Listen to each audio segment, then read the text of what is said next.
रोम रोम भाइयों, सिस्टम पार देंगे। નમસ્કાર વિદ્યાર્થી મિત્રો, તો આજે આપણે ધોરણ 10 ગણિતની અંદર ચેપ્ટર નંબર 2 બહુપદીના જે સ્વાધ્યાય 2.2નો પહેલો દાખલો છે એના પહેલો પ્રશ્ન છે અને ત્રીજા અને ચોથા દાખલાનો અભ્યાસ કરવાનો છે. તો ચાલુ કરીએ. 6x² - 3 - 7x આપણને આપ્યું છે, તો લખવાનું 0 બરોબર 6x², 6x², પછી શું આવશે તો -7x આવશે ને પછી -3 લખવાનું છે. કેમ? તો આપણને ખબર છે કે જે દ્વિઘાત બહુપદી છે એનું પ્રમાણિત સ્વરૂપ શું છે? એનું પ્રમાણિત સ્વરૂપ છે ax² વત્તા પછી આવે bx, તો છેલ્લે શું રહેશે? c, એટલે કે અચળ પદ છેલ્લે રાખવાનું છે.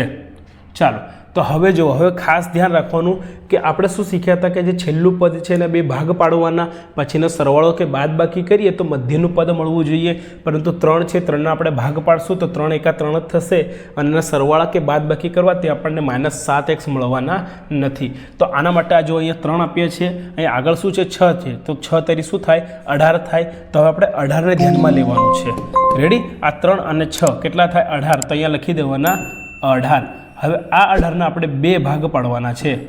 આ 18ના આપણે બે ભાગ પાડવાના કે જેનો સરવાળો કે બાદબાકી કરવાથી આપણને -7 મળવા જોઈએ. રેડી? -7 મળવા જોઈએ. તો આપણને ખબર છે કે 9 દુ 18 થશે. હવે -7 આપણે જો કરવા હોય તો આ -9 અને +2 લેવાના. ચાલો, પ્લસ માઇનસ માઇનસ મોટી સંખ્યાની નિશાની, તો 9માંથી 2 જાય તો 7 રહે, એટલે આપણને આપણો જવાબ મળી જાય. ઓકે, બસ આ જ સ્ટેપમાં આપણે ધ્યાન રાખવાનું છે. બાકીનો દાખલો એકદમ ઇઝી જ છે. હવે જો તો 0 બરોબર 6x² એમનો એમ લખી દેવાનો.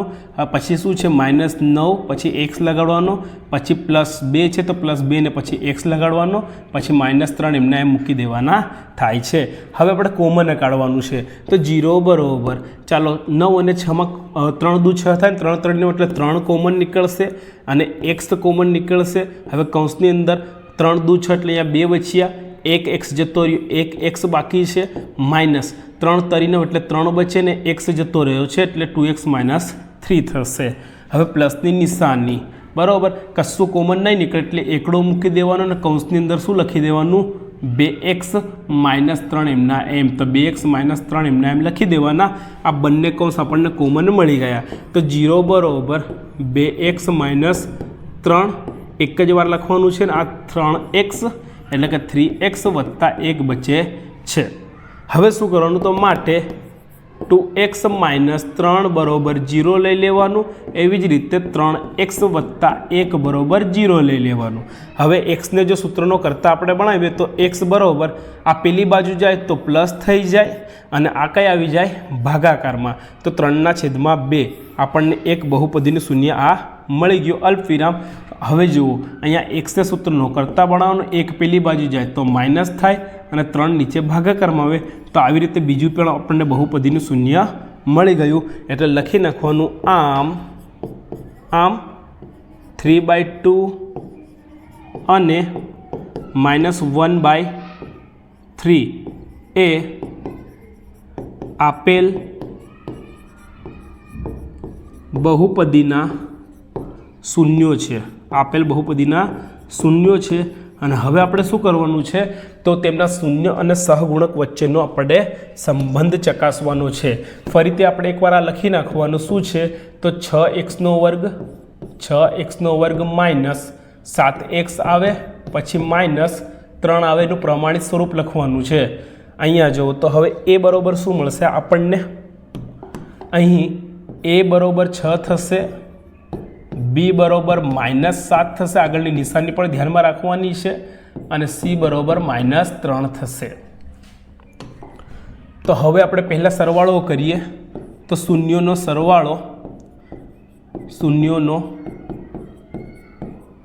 સરવાળો બરોબર ચાલો સરવાળો તો 3/2 અને બીજું શું મળે છે વત્તા -1/3. તો લખવાનું વત્તા -1/3. તો સરવાળો આનો કેટલો થશે? 3 તરી 9. તો માટે ઉપર કેટલા આવશે? 9 માઇનસ 2 એકા 2. તો માઇનસ શું થશે? 2 થશે અને 2 તરી 6 બરોબર. 9માંથી 2 જાય તો કેટલા રહેશે? અહીંયા 7 રહેશે તો ઉપર 7 અને નીચે કેટલા આવશે 6 આવશે.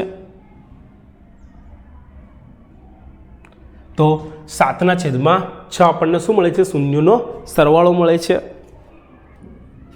ચાલો ત્યારબાદ હવે પાછો આપણે સરવાળો કરવા માટે શું કરવાનું? તો શૂન્યનો સરવાળો બરોબર સૂત્ર શું છે આપણી પાસે? તો -b/a.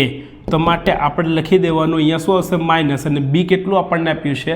-7, અને a કેટલું આપણને આપ્યું છે? a 6. તો આ માઇનસ ઉડી જાય એટલે 7/6 આપણો જવાબ આવી જશે. અને હવે લખીએ આપણે શૂન્યનો ગુણાકાર બરોબર. ચાલો ગુણાકાર બરોબર 3/2 ગુણ્યા શું થશે? -1/3. તો બરોબર ગુણાકાર બરોબર આપણને કેટલો મળશે? 3 × 3 એટલે -3, અને એના છેદમાં 2 તરી 6. તો અહીં દેખો 3 × 2 કેટલી થશે? 6. ઉપર કશું નહીં એટલે -1 રહી જશે અને નીચે 2. એવી રીતે પાછો આપણે શું કરવાનો છે? ગુણાકાર કરવાનો છે. તો માટે આપણે લખી દેવાનું કે જો b પછી શું આવે? c. તો અહીંયા શું લખવાનું? c/a. તો c આપણને કેટલું આપ્યું છે? c -3 આપણને આપેલું છે, અને છેદના અંદર a આવશે. એ કેટલું છે? 6 છે. તો આ ઉડી જશે. 3 × 2 કેટલી થશે? 6 થશે. તો ઉપર કેટલો બચશે? -1, અને નીચે કેટલા બચશે? 2.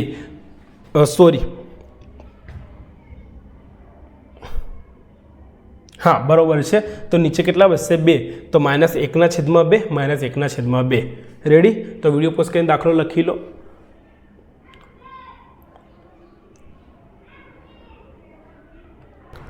ત્યારબાદ દાખલા નંબર 4 શું આપ્યું છે? 4u² + 8u.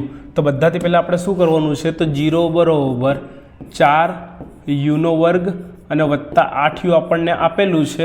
તો આનામાં ભાગ પાડવાની જરૂર નથી, બરાબર. ડાયરેક્ટ જ આપણે કોમન લઈ લેવાનું. તો 0 બરોબર ચાલો 4 × 2 = 8 થાય એટલે અહીંથી 4 ને અહીંથી 4 આપણે કોમન લેવાનું છે.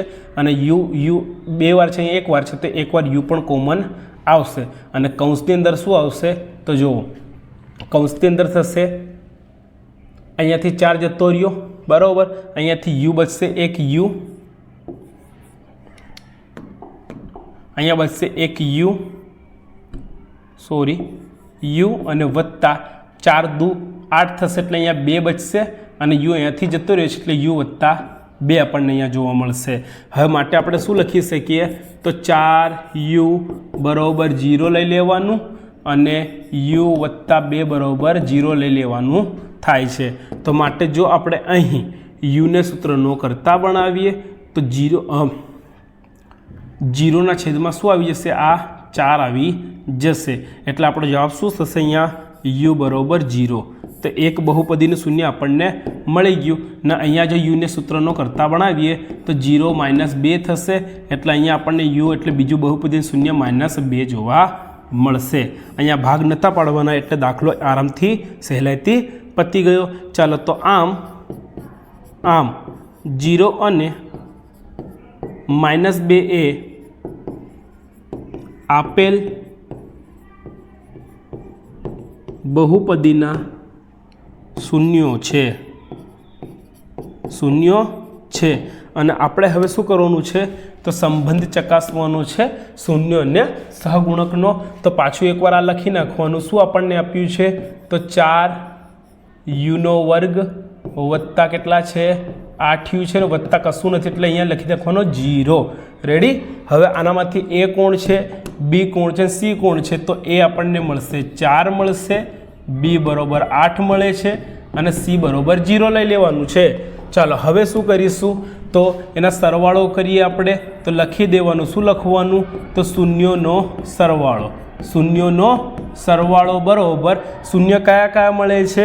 તો 0 મળે છે. 0 વત્તા -2 તો કેટલા જવાબ મળશે? -2. અને ફરીથી આપણે શું કરવાનું છે? શૂન્યોનો સરવાળો તો લખવાનું કે શૂન્યોનો સરવાળો. એના માટેનું સૂત્ર આપણને ખબર છે, સરવાળો બરાબર શું થશે? -b/a. તો માટે શું કરવાનું? માઇનસ લખી નાખવાનું. b આપણને કેટલું આપેલું છે? 8. તો 8/a. એ કેટલું છે? 4 છે, એટલે 4 દુ કેટલી થશે? 8 થશે. એટલે આપણો જવાબ શું આવશે? -2. હવે શું કરવાનું છે? તો શૂન્યોનો ગુણાકાર. તો લખવાનું કે શૂન્યોનો ગુણાકાર બરાબર ગુણાકાર, તો શૂન્યનો ગુણાકાર 0 × -2. 0 × -2 થશે, એટલે જવાબ શું આવશે? 0. એવી રીતે ફરીથી આપણે શું કરવાનું છે? શૂન્યનો ગુણાકાર, એનું સૂત્ર. તો શૂન્યનો ગુણાકાર આપણને સૂત્ર ખબર જ છે, મોઢે કરાવેલું છે કે b પછી c આવે એટલે c/a લખી દેવાનું. ચાલો, c આપણને કેટલું આપેલું છે? તો 0 આપ્યું છે. હવે 0 ભાગ્યા આપણે a કેટલું છે? 4 છે. તો 0/4 એટલે જવાબ શું આવશે? 0. તો અહીંયા આપણા ચોથો દાખલો પણ પૂરો થાય છે. ઓકે, તો વિડીયો પોઝ કરી લખી લો. અહીંયા આ 8 છે, 8.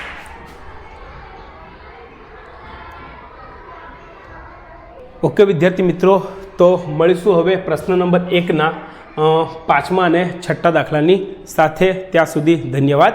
જય હિન્દ.